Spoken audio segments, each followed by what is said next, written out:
Just a moment ago, my daughter Rebecca texted me for good luck. Her text said, "Mom, you will rock." I love this. Getting that text, it was like getting a hug. And so there you have it. I embody the central paradox.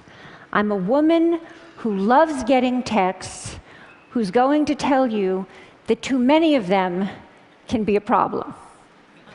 Actually, that reminder of my daughter brings me to the beginning of my story, 1996, when I gave my first TED Talk. Rebecca was 5 years old, and she was sitting right there in the front row.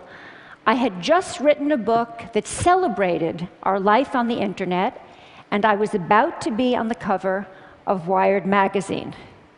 In those heady days, we were experimenting with chat rooms and online virtual communities. We were exploring different aspects of ourselves, and then we unplugged. I was excited. And as a psychologist, what excited me most was the idea that we would use what we learned in the virtual world about ourselves, about our identity, to live better lives in the real world. Now, fast forward to 2012, I'm back here on the TED stage again.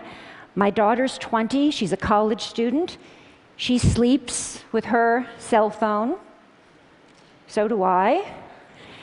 And I've just written a new book, but this time it's not one that will get me on the cover of Wired magazine.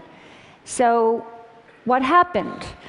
I'm still excited by technology, but I believe, and I'm here to make the case, that we're letting it take us places that we don't want to go.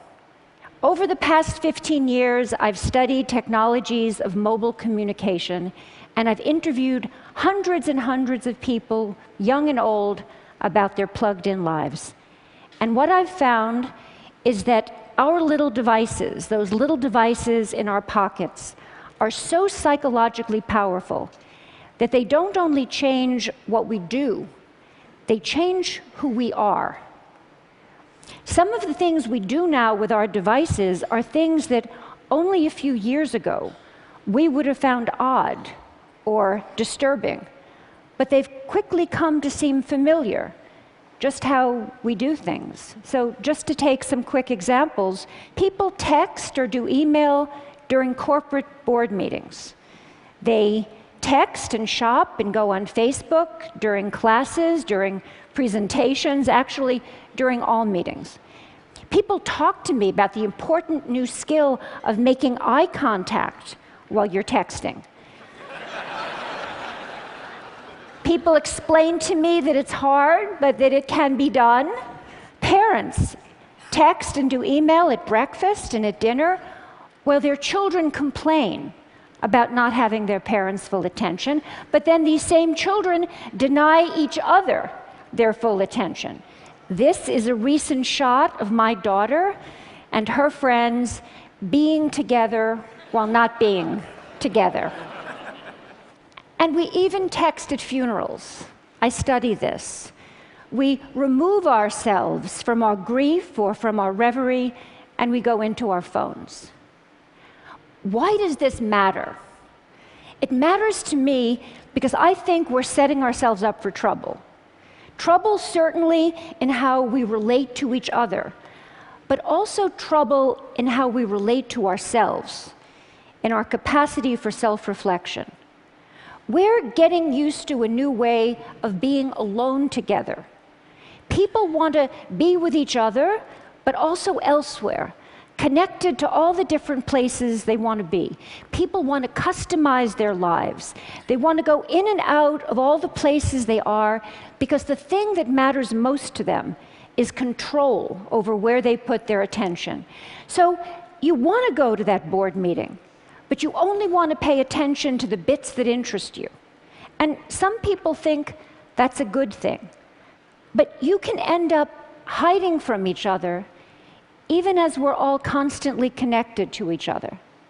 A 50-year-old businessman laments to me that he feels he doesn't have colleagues anymore at work. When he goes to work, he doesn't stop by to talk to anybody, he doesn't call, and he says he doesn't want to interrupt his colleagues because he says they're too busy on their email. But then he stops himself and he says, you know, I'm not telling you the truth. I'm the one who doesn't want to be interrupted.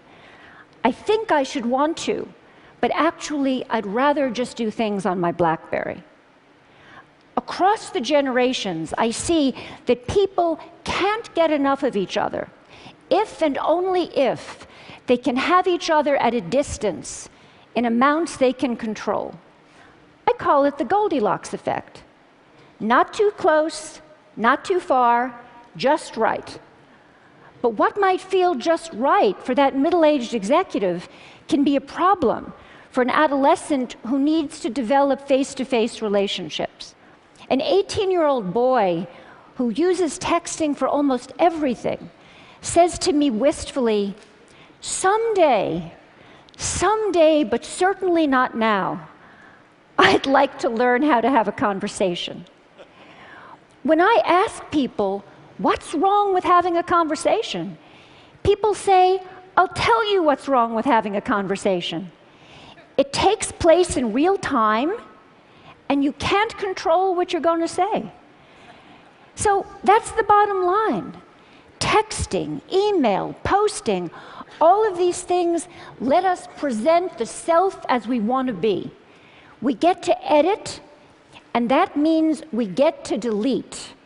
And that means we get to retouch the face, the voice, the flesh, the body.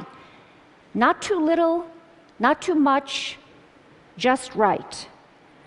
Human relationships are rich, and they're messy, and they're demanding. And we clean them up with technology. And when we do, one of the things that can happen is that we sacrifice conversation for mere connection. We shortchange ourselves.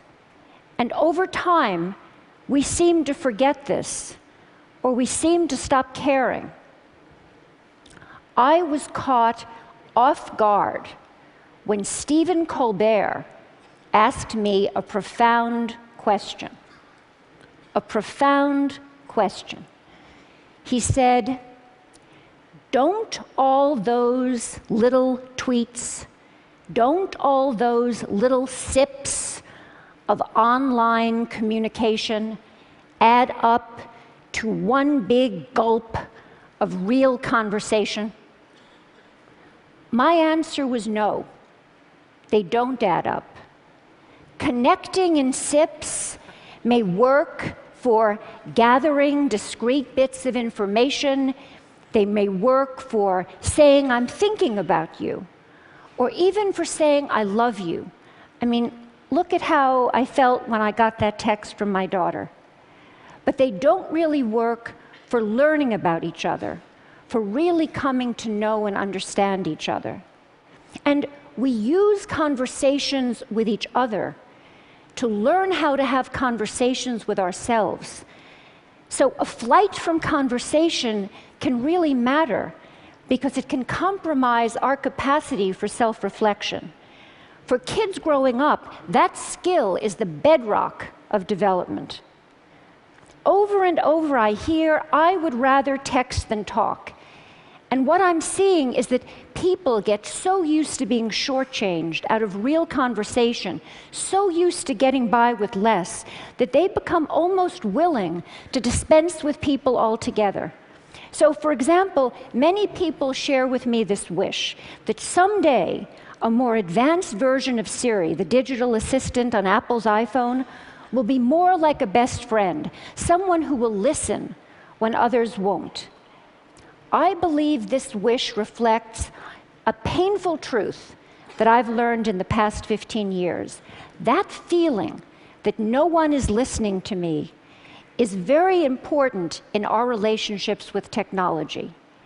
That's why it's so appealing to have a Facebook page or a Twitter feed, so many automatic listeners. And the feeling that no one is listening to me makes us want to spend time with machines that seem to care about us.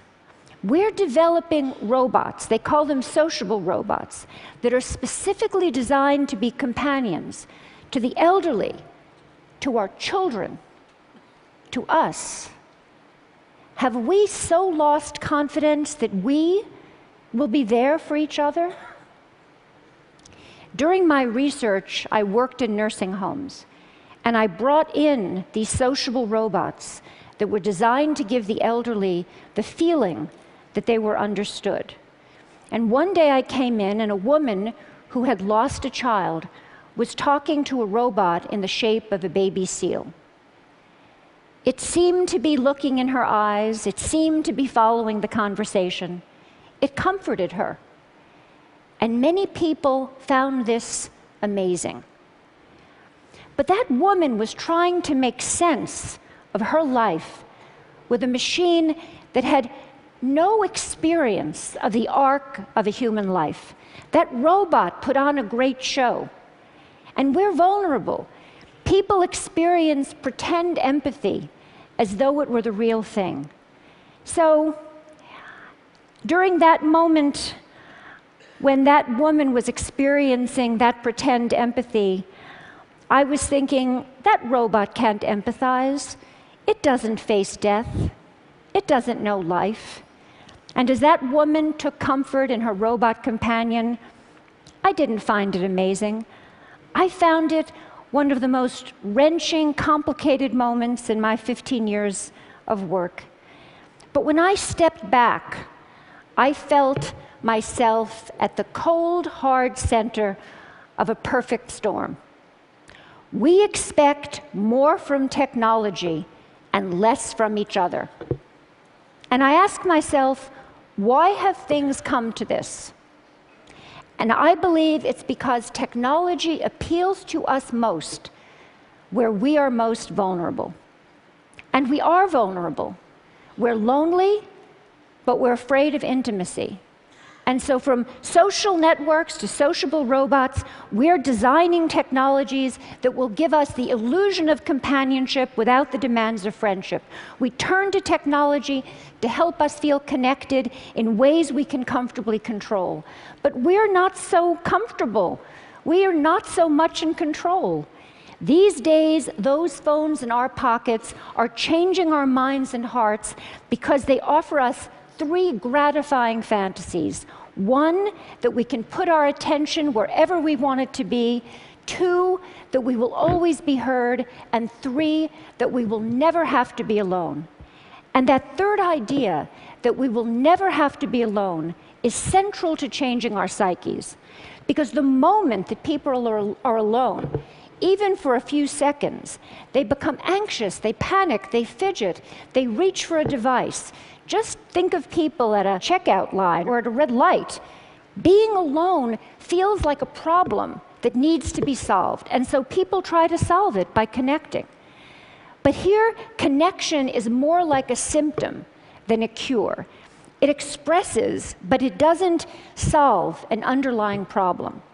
But more than a symptom, constant connection is changing the way people think of themselves. It's shaping a new way of being. The best way to describe it is, I share, therefore I am. We use technology to define ourselves by sharing our thoughts and feelings even as we're having them. So before it was, I have a feeling, I want to make a call. Now it's, I want to have a feeling, I need to send a text.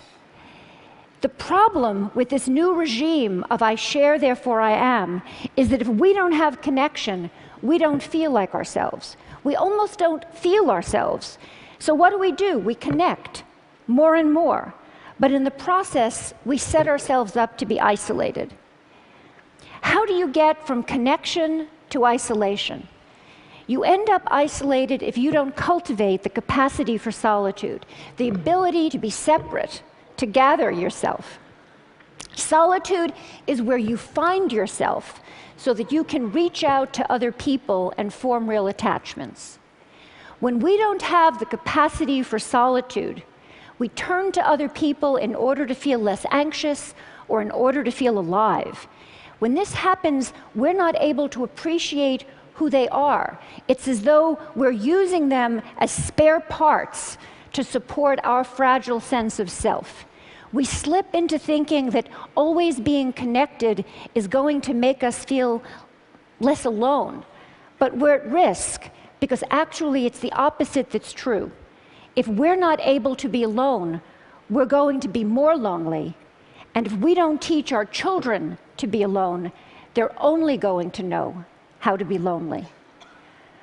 When I spoke at TED in 1996, reporting on my studies of the early virtual communities, I said, those who make the most of their lives on the screen come to it in a spirit of self-reflection.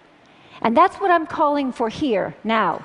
Reflection, and more than that, a conversation about where our current use of technology may be taking us, what it might be costing us. We're smitten with technology, and we're afraid, like young lovers, that too much talking might spoil the romance.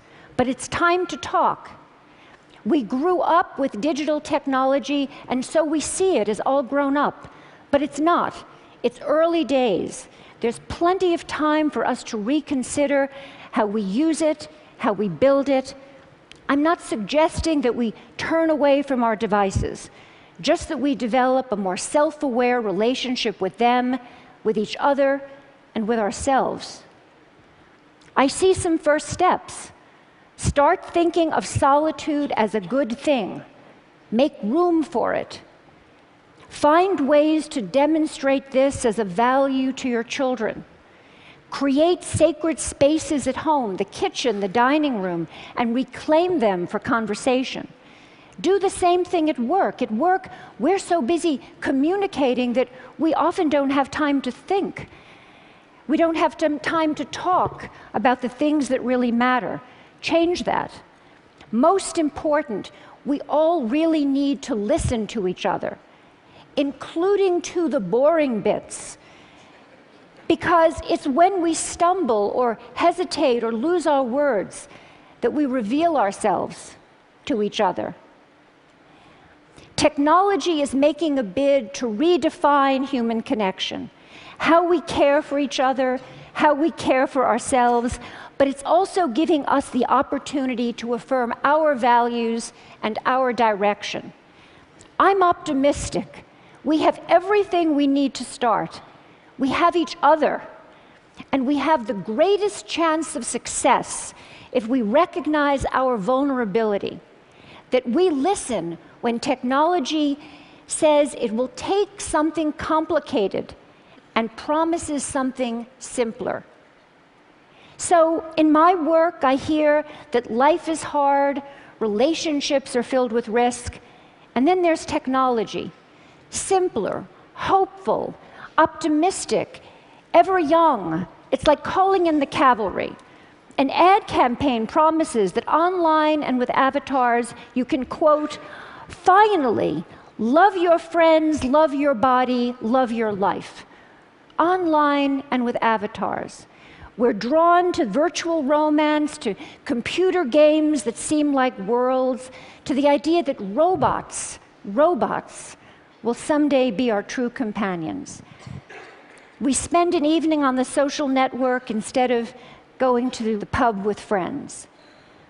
But our fantasies of substitution have cost us. Now we all need to focus on the many, many ways technology can lead us back to our real lives, our own bodies, our own communities, our own politics, our own planet. They need us. Let's talk about how we can use digital technology, the technology of our dreams, to make this life the life we can love. Thank you.